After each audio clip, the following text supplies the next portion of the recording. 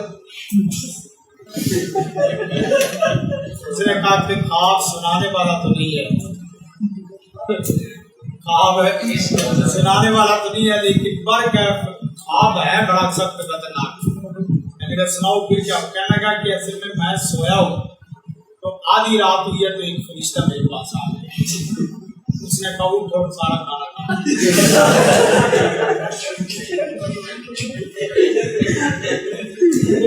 اٹھو سارا کھانا کھا۔ میں نے اسے بڑی معافی مانگی، اس نے کہا دیکھ یہ تلوار ہے، سیدھی قبر ہے، تو میں بڑی مجبوری سے اٹھا، تو میں نے تھوڑا سا نصف کر کے کھایا تو اسے مجھے مان، میں نے کہا نہیں میں آگے پوری بات، میں نے بڑی مشکل سے جان چھوڑی۔ ہوا اس طرح کہ جس وقت سحری کا وقت ہوا دوبارہ پوری روٹی اکٹھے آ گئے، میں نے کہا کیا کرنا ہے؟ میں نے کہا باقی جو بچا وہ بھی کھانا، باقی بچا ہے وہ بھی کھانا، تو وہ کہنے لگے پھر ہمیں بلا لیتا، کہتا پیر صاحب بڑا تلاش کیا آپ مکے گئے ہوئے،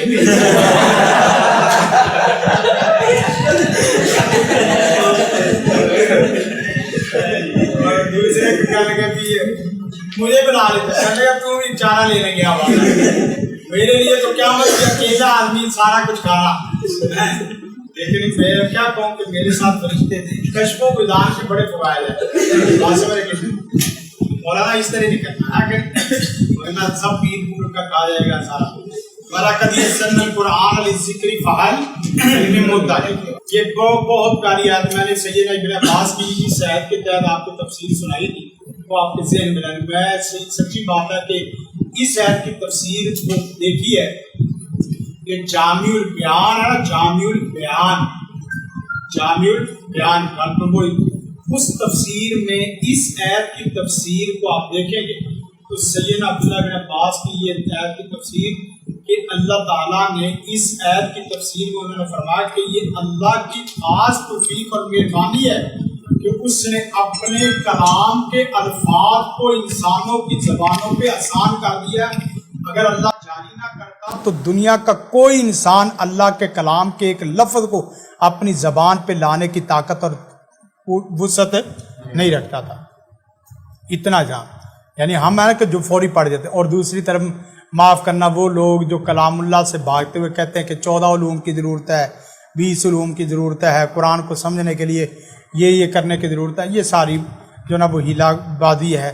لوگ اردو کی کتابیں اور اپنے استادوں کی کتابوں کی تعلیم کرواتے ہیں، لیکن اللہ کے کلام کی تعلیم نہ کروانا یہ برکیف بہت بڑی جو نا وہ تکلیف دہ بات ہے، بہت بڑی تکلیف دہ بات۔ فَإِنَّمَا يَسَّرْنَاهُ بِلِسَانِكَ لِتُبَشِّرَ بِالْمُتَّقِينَ وَتُنذِرَ بِهِ قَوْمًا لُدًّا اِذَا أَنزَلْنَا إِلَيْكَ مُبَارَكٌ لِيَدَّبَّرُوا آيَاتِهِ، یہ تمام چیزیں نا اس کو دیکھ لینا، حدیثوں کو بھی دیکھ لینا۔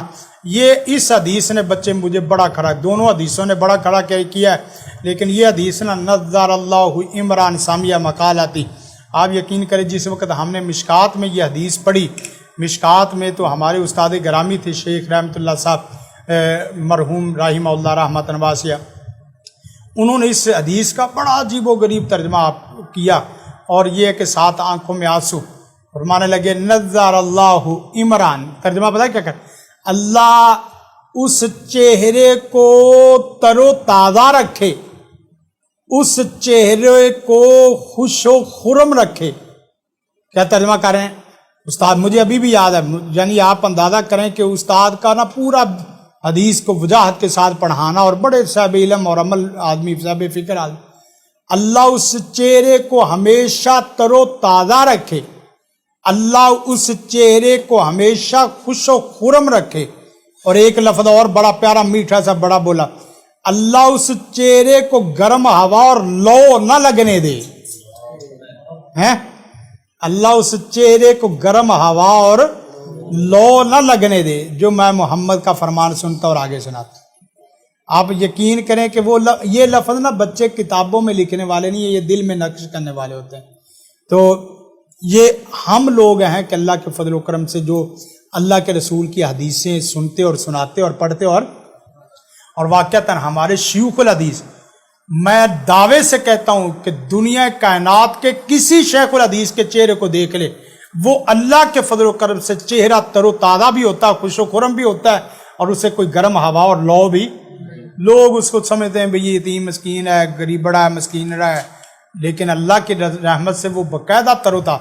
آپ گھوم لے پورا پاکستان اور گھوم لے پوری دنیا، ہمارے شیوخ کو دیکھ لیں اور آپ اپنے پروفیسروں کو دیکھ لیں، آپ اپنے ڈاکٹروں کو دیکھ لیں، آپ اپنے پروفیسروں اور اپنے ڈاکٹروں کو دیکھ لیں۔ ہمارے ڈاکٹروں اور پروفیسروں سے مراد بچے وہ ہیں جو مغربی سسٹم میں اس طرح گھل مل گئے کہ انہی کے ہو کے رہ گئے، وگرنہ جو ہمارے مسلمان ڈاکٹر پروفیسر ہیں جو قرآن سنت بھی پڑھتے ہیں اور ساتھ دنیا بھی پڑھاتے ہیں، میری مراد وہ نہیں ہے، لیکن وہ لوگ جو ان کے خاص سسٹم کے اور خاص شیڈول اور خاص جو نظام کے پورے عادی ہیں اور اسی کے پروموٹ کرنے والے ہیں، ان کو آپ دیکھ رہے ہیں چہرے اجڑے ہوئے، چہرے ویرانوں کی طرح ویران، پورے چہرے اس طریقے سے بنے ہوئے کہ اللہ کی پناہ کے ان کو دیکھ کے بندہ ویسے شرما جاتا ہے۔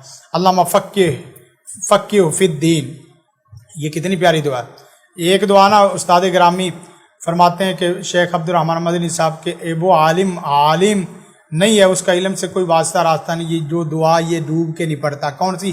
اللہم الہمنی رشدی واعذنی من شر نفسی، یہ دعا لازمی پڑھا کریں۔ اللہم الہمنی رشدی واعذنی من شر نفسی، اعذنی من شر نفسی، کتنی پیاری دعا ہے۔ اللہم الہمنی آنکھوں والی، اللہم الہمنی رشدی واعذنی من شر نفسی۔ بس اوقات بندے کو علم مل جاتا لیکن علم رشد و ہدایت کا ذریعہ نہیں بنتا۔ واعذنی من شر نفسی، من شر نفسی کا ترجمہ کرو نا، کیا کرو گے؟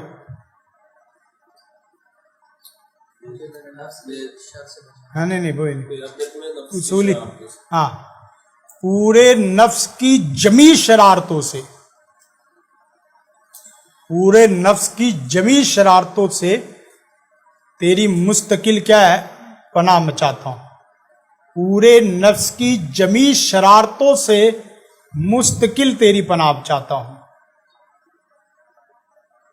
اور نیک اس کی طرف اشارہ برا، دو دیکھیں نا، دو لفظ ہے، اعذنی نفسی، اعذنی پہلا کیا ہے؟